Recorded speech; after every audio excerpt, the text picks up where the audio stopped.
हरे कृष्णा। उपयुक्त चार साधनों से सगुण साकार भगवान की उपासना करके सिद्धावस्था को प्राप्त हुए अपने प्रिय भक्तों के 39 लक्षण। अब हमारे पास ये चार साधन थे, इन्हीं चार साधन चल रहा है, ये गीता का सार चल रहा है। तो चार साधन हमारे में से कोई मिल गए तो उनमें क्या लक्षण आने लग जाएंगे, और नहीं आ रहे हैं तो उनको पकड़े हो, लेने की कोशिश करें। तो पहला लक्षण देखो क्या दिया है, अद्वेष्टा। अद्वेष्टा का अर्थ क्या है, किसी से भी द्वेष भाव नहीं होना।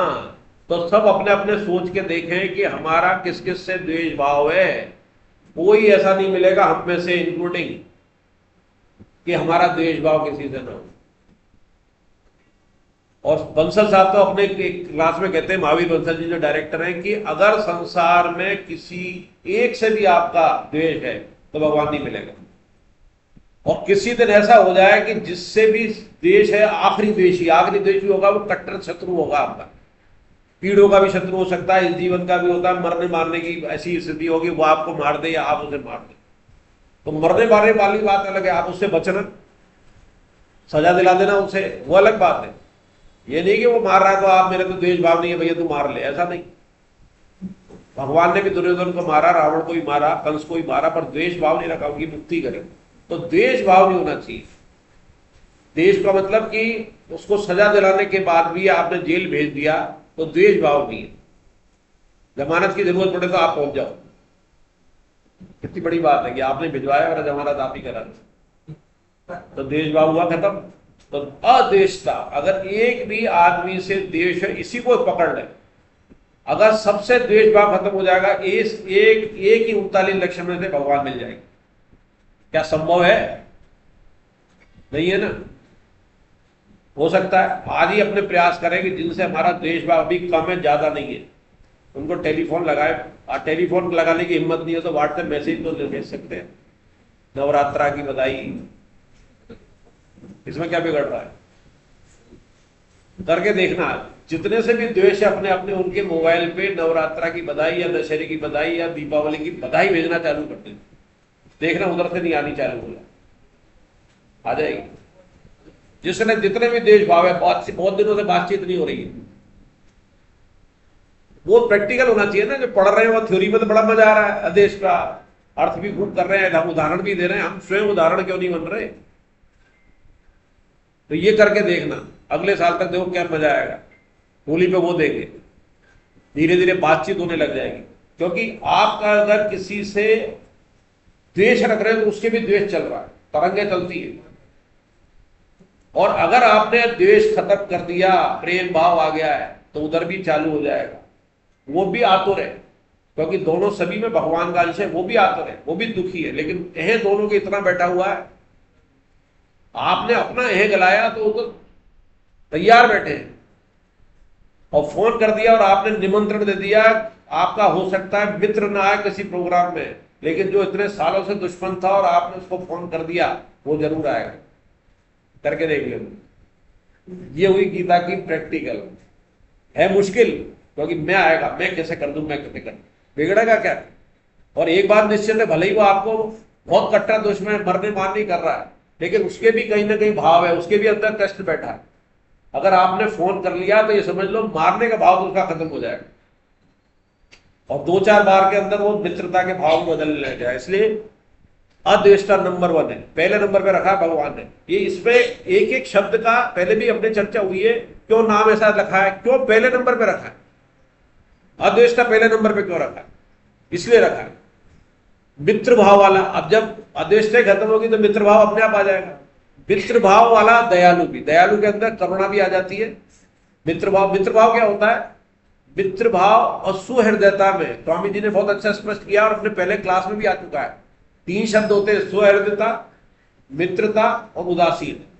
सुहृदयता जो बिना कारण आपका हित चाहता हूं, सुहृदय आपकी मदद करेगा बिना कारण, मित्र में बराबर होता है। आपने मदद की वो करेगा, और मित्रता बराबर पे चलती है। नहीं करेगा वो रुष्ट हो जाएगा कि मैंने तो किया था। और उदासीन में क्या होता है कि उदासीन में तटस्थ रहता है, वो मित्र भाव का रहा, शत्रु भाव रहा था, उदासीन रहता है, तो मतलब नहीं होता। निर्विकार कह लो उसको, निर्लिप्त कह लो। या उपराम शब्द आया था पहले एक बार क्लास में, उपराम रहता है, उससे दूर रहता है, तटस्थ भी कह सकते हैं।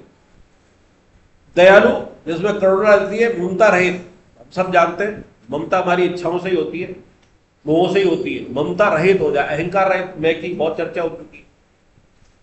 द्वेष तभी तो कम हो, पहले नंबर पर अद्वेष्टा, जब अहंकार गलेगा जब तो अद्वेष्टा होंगे, तो अहंकार रहित हो जाए। सुख दुख की प्राप्ति में ये समता आ गई। क्षमाशील, क्षमा करने, क्षमा वो नहीं है आप में सामर्थ्य नहीं है और आप क्षमा कर रहे हो, आप में सामर्थ्य है, आपसे वो कमजोर है और फिर भी क्षमा कर रहे हो आप।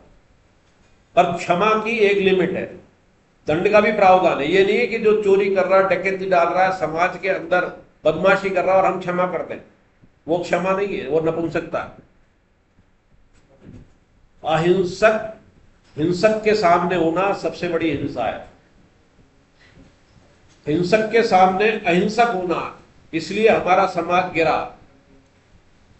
अशोक ने अगर ये वो तपस्या नहीं कर ली होती, प्रण नहीं लिया होता कि मैं युद्ध नहीं कराऊंगा, तो भारत की बहुत सी विपत्तियां बच जाती। अशोक ने लिया था ना, राजा अशोक ने, ये युद्ध नहीं करूंगा, ऐसी प्रतिज्ञा नहीं लेनी चाहिए। एक प्रतिज्ञा भीष्म ने गलत की। ऐसी प्रतिज्ञा समय के अनुसार हो सकती है, लेकिन काल के अंदर नहीं होनी चाहिए। काल के अंदर परिवर्तन हो जाता समय, उस काल के अंदर नहीं होनी चाहिए। काल बदल गया है, समय बदल गया है, तो आपकी प्रतिज्ञा वो नहीं रहनी चाहिए। भीष्म ने जब प्रतिज्ञा की थी वो अलग बात थी, पर दुर्योधन के काल में उसी प्रतिज्ञा के कारण उनका अनिष्ट हुआ। इसलिए अशोक ने जो प्रतिज्ञा की थी उस समय का करुणा भाव था कि इतनी हत्याएं हो गई, लेकिन जब आक्रांताओं ने हम पे अटैक किया और उसी प्रतिज्ञा में हम बौद्ध जैन जो कि अहिंसक हो गए, नहीं, वो अहिंसा किसके लिए? जो आपसे छोटा है, वो दयालु है, उसके प्रति। लेकिन अगर वो बदमाशी कर रहा है, समाज को नुकसान कर रहा है, तो आपने उसको छोड़ के 100 जनों की हत्या करा दी। उसके बाद जितनी हत्या की, जितने अपराध किए, वो आपके माथे हैं। अगर आप में क्षमता हुई, आपने अहिंसा के नाम पर रोका नहीं। इसलिए अहिंसा का अपने दंड नीति है कि नहीं? तो दंड नीति में मृत्यु दंड भी है। अगर वो लगता है नहीं सुधर सकता, इसको छोड़ दिया जाएगा और ये वापस उसी लाइन पे आ जाएगा, तो मृत्यु दंड भी है। तो अहिंसा का एक परिपेक्ष है अहिंसा का। निरंतर क्षमाशील हो गया, निरंतर संतुष्ट। निरंतर संतुष्ट मतलब कोई समता, हर परिस्थिति के अंदर, अनुकूल प्रतिकूल परिस्थिति आ रही है, जो मिल रहा है उसके अंदर जो संतुष्ट रहता है, तो समता ही, तो संतुष्ट रहता है भगवान के प्रति। दोनों स्थिति में, अनुकूल का प्रतिकूलता में क्या करता है? वो नमस्कार करता है। नमस्कार शब्द आया था ना, भगवान को नमस्कार कर, किसमें? अनुकूल प्रतिकूल परिस्थिति के अंदर दोनों में खुश रहता हुआ। स्वामी जी ने तो एक बार सत्संग में कहा था कि जो सुख दुख में दुखी हो जाए, शायद पिछली क्लास में चर्चा हुई थी, जो सुख दुख में, सुख दुख मिलता है तो उसमें दुखी हो जाए, वो है साधक। सुख और दुख में दुखी होना साधकपन है। अर्थ क्या हुआ? सुख का मैंने भोग कर लिया, जबकि मुझे नहीं करना चाहिए था। सुख का क्या करना चाहिए था? मेरे पास अच्छी परिस्थिति आई तो सेवा में लगा दी। खुद तो आनंद में रहने, लेकिन सेवा में आई, और ये इसलिए आई कि प्रारब्ध में थी, रहता नहीं आएगी उससे। सेवा करोगी तो आपका कर्मयोग हो जाएगा, निष्कामता करोगे तो कर्मयोग सिद्ध हो जाएगा। और दुख आया तो उसका भोग नहीं करना है, देखना है कहां से आ रहा है, कहां जा रहा है। परमानेंट तो रहना नहीं, कितना ही बड़ा दुख हो, तो वहां से आया था वहां निकल जाएगा, और ये मेरा प्रारब्ध था, मैंने कोई ऐसे कर्म किए थे जिसके कारण ये आ रहा है, तो उसमें भगवान को समर्पित करते हुए मुझे दुख सहने की क्षमता दे दे, और निकल जाएगा। तो भक्ति बढ़ जाएगी, दुख का फायदा होगा, भगवान की तरफ मुड़ेंगे हम, तो भक्ति बढ़ जाएगी, दुख का फायदा, पुराना प्रारब्ध कट जाएगा। तो वो दुख का भोग नहीं हुआ, दुख का प्रभाव हुआ। तो अगर हमने सुख और दुख दोनों को भोग लिया, इसलिए हमें दुखी होना चाहिए कि हम साधकपन अभी हमारा पूरा नहीं हुआ। तो यही भगवान कह रहे हैं इसमें, निरंतर संतुष्ट। और योगी, योगी का अर्थ यहां दूसरा है। योगी का मतलब या कर्मयोग और इससे नहीं है, जिससे भगवान की निरंतर योग करने की इच्छा हो, भगवान से मिलना चाहता हो, वो योगी है। इसका अर्थ साधक संजीवनी में ये दिया हुआ है कि जो भगवान से निरंतर मिलना चाहता, हमारी साधक बनने की इच्छा है। तो आज के सत्संग में भी ये कहा कि योगी वही है जो निरंतरता बनाए रखे। बुरे काम की निरंतरता को तो समाज परिवार हमारा बनाए हुए लगातार, अच्छे काम के लिए सत्संगी बहुत कम है, हमारे ऊपर ही निर्भर है कि वो सत्संगी मिल गए हैं तो उनको छोड़े नहीं। हमें जो चीज मिल गई है, जैसे गीता क्लास मिल गई है, तो अगर हम औरों को जोड़ते जाएंगे, गीता प्रचार की जो बात हो रही है तो जोड़ेंगे, तो हमारा कुनबा बढ़ेगा कि नहीं बढ़ेगा। और हम अकेले ही पढ़ते रहे गीता जी को, तो हमारा कभी मन से अलग हो जाए तो अलग हो जाएंगे। अब जब आपका कुनबा बढ़ जाएगा तो कुनबा ही आपको रोकेगा बाहर नहीं जाने से, वो आपको पढ़वाएगा गीता क्लास। अब जैसे आपको इतने सारे को जोड़ा, आप भी एक क्लास और बना देंगे, जैसे शिवांगी क्लास ले, प्रज्ञा ले, तो आपका एक कुनबा बढ़ता जाएगा। तो आप कभी छोड़ने की कोशिश भी करोगे तो नहीं छोड़ पाओगे, अरे यार ये क्या कहेंगे, और वो छोड़ेंगे नहीं आपको। तो सत्संगियों का प्रभाव बहुत तगड़ा होता है। तो एक क्लास का महत्व तो इसलिए बहुत ज्यादा है। जैसे फिजिकल क्लास का, आप ये जब जूम पे बैठते हैं, जूम पे बैठते हो, इतना मजा थोड़ी आता है, नहीं आएगा। यहाँ पर तो एक दूसरे को देखते, भाव देख रहे हैं, कौन देख रहा है, और तुरंत सवाल कर सकते हैं। वहां आधे तो जो है बंद करके बैठते हैं, वीडियो ऑफ करके बैठते हैं। तो वीडियो ऑफ वाले तो 50% तो वैसे ही गए, क्योंकि कुछ ना कुछ करते रहते हैं। जब कुछ ना कुछ करोगे तो 100% यहाँ थोड़ी हो। अब इस समय जब बैठे तो सारा ध्यान यही है, कहीं और बात नहीं जा रही, कब कौन सी बात निकल आए। और यहाँ भी हम अपनी मर्जी से नहीं कहते, भगवान की ऐसी कृपा है, मैं ज्यादा तैयारी नहीं करता, लेकिन सुनता सत्संग को जैसे ही पढ़ता हूं तो कभी ना कभी कोई बात यहाँ के लायक निकल जाती है।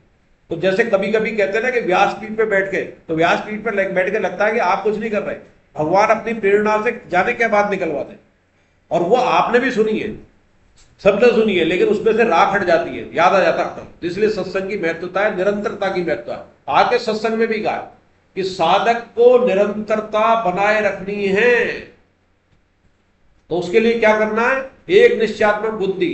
अफसोस हो, आज मैंने एक जना घूमता उससे कहा, वो 15 मिनट लगे मेरे को लौटते में, घूम रहा था मैं, साल भर तो सोच रहा था इससे कहूंगा, 50-52 साल का, फ्री है बिल्कुल। तो आवाज तो आ रही है ना, जोर से और बोल दूंगा। तो उसको मैंने बहुत कोशिश की, 15 मिनट लग गए, लगभग तैयार था, हो गया। तो मैंने कहा बोले मैं आऊंगा जरूर।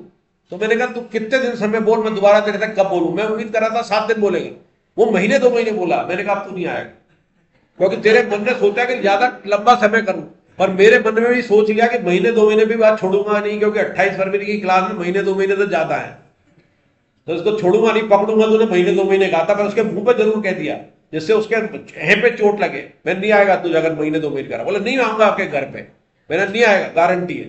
तो कई बार आपको उल्टा भी काम करना पड़ता है, उसकी एह पे चोट कर दो, पहले तो पुचकारो, फिर आखिरी में ऐसे लगो कि रुष्ट हो जाओ। ये भगवान ने भी किया है, 18वें अध्याय में भगवान ने भी कहा है। जब अर्जुन ज्यादा ऊट ऊटाया कर रहा था ना, सवाल करते करते बिल्कुल अंतिम हो रहा था, होने ही वाला है, तो भगवान ने एक लाइन कर दी, अच्छा पढ़ोगे जब 18वां भाई 62-63 श्लोक है, जो तेरी मर्जियां तू कर, ये कहते ही अर्जुन झटपटा गया। अच्छा जो तेरी मर्जी आ गई, अब भगवान छोड़ देंगे।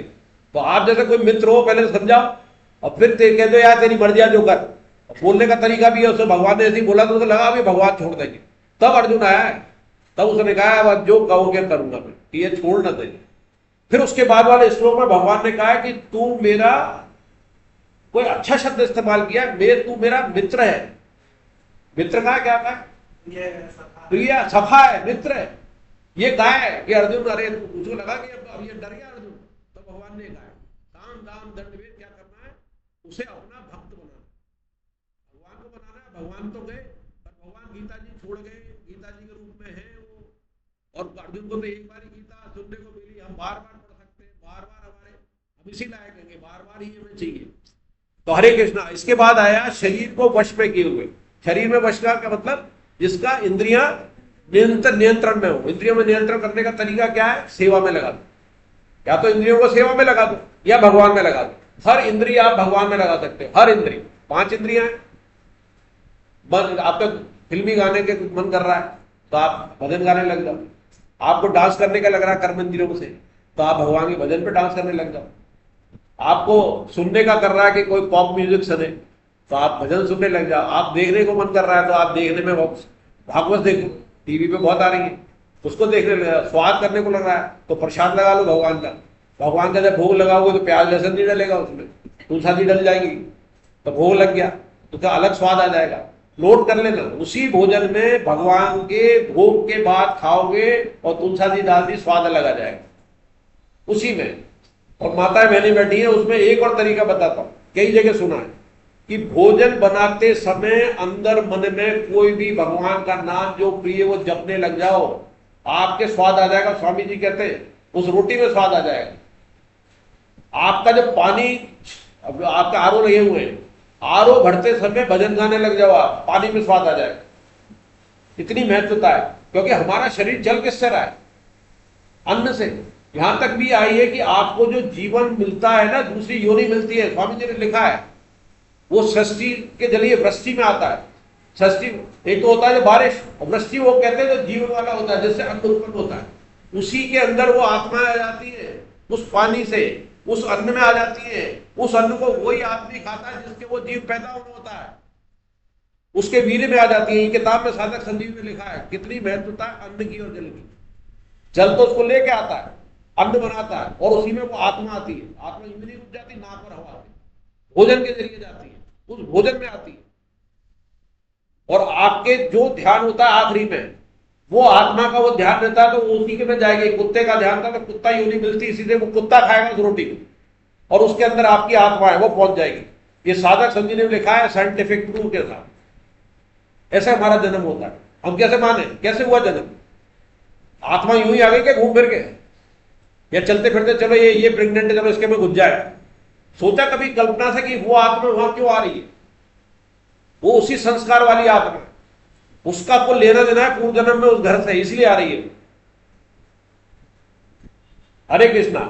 तो दृढ़ निश्चय वाला, एक निश्चयात्मक बुद्धि, जिसकी हम परिचय चर्चा कर चुके, बिना दृढ़ निश्चय के नहीं मिलेगा। भगवान दो चीज से मिल जाएगा। समता वाली बात आ गई, हर बार में कुछ ना कुछ। दृढ़ निश्चय, एक निश्चयात्मक बुद्धि हो जाए, मुझे जीवन में, इसी जीवन में भगवान को प्राप्त करना है। और दूसरा शब्द आता है दृढ़ निश्चय के साथ एक उत्कट अभिलाषा आ जाए। उत्कट अभिलाषा, मुझे और कुछ नहीं चाहिए, निश्चय तो कर ही लीजिए, अभिलाषा ये परिवार नहीं छूटेगा। परिवार में तो और मजबूती आएगी।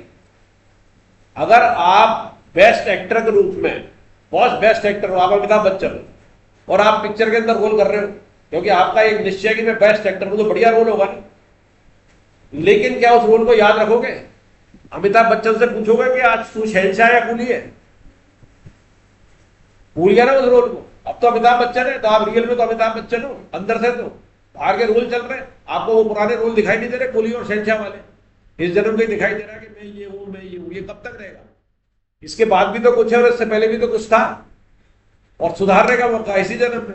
और कितने भाग्यशाली हैं हमें ऐसी क्लास मिल गई, ऐसा परिचय अभियान मिल गया, ऐसा ग्रुप जो छोड़ते नहीं है, छोड़ेंगे नहीं है। अगर जो अभी आ गया ना, अगली क्लास के अंदर जोड़ डाला जाएगा। अगली क्लास में कौन कौन दोबारा रिपीट करना चाहता है, हाथ खड़े करें। वेरी गुड, सारे ही है। चलो नीचे कर लो। कौन नहीं आएगा अगली क्लास में, वो खड़े कर लो। तो आज के अतुल अटेंडेंस पे टिक लग देना, और उनके सबके फॉर्म ऐड से करने हैं। अगली बार तक आपके रजिस्ट्रेशन पूछे जाएंगे। चलो इस बार तो इम्तिहान है, 2 क्लास बाद आपका ऐप देखा जाएगा। ऐसे ही कर लूंगा, नहीं तो फॉर्म भर दूंगा। और अगली बार में 500 रुपये जाएंगे, किताब आपको नहीं मिलेगी।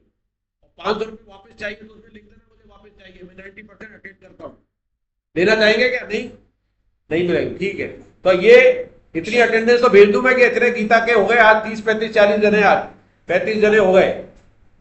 हरे कृष्णा। मुझ में अर्पित मन बुद्धि वाला जो मेरा भक्त है, मुझे प्रिय है। फिर वही बात आ गई, शरणागति आ गई ना। मुझ में अर्पित मन बुद्धि वाला, और मन बुद्धि कहाँ अर्पित होती है? जहां श्रद्धा होती है, जहां प्रेम होती है। जब नहीं बदल दिया मैं भगवान का हूं, तो फिर अर्पित करने की जरूरत क्या है? रात में भी कोई बोले कि गीता साधक, फट नींद खुल जाए, उतने ही जितने नाम से लिया जाए, उससे ज्यादा हो जाए कुछ दिनों में। गीता जी की बात मन में आने लग जाए रात को सोते समय। रात को सोते समय भगवान को याद करके सोना, जिसको भी मानते, और सुबह उठते ही करना। ये आपकी 6 घंटे 7 घंटे की माला हो गई।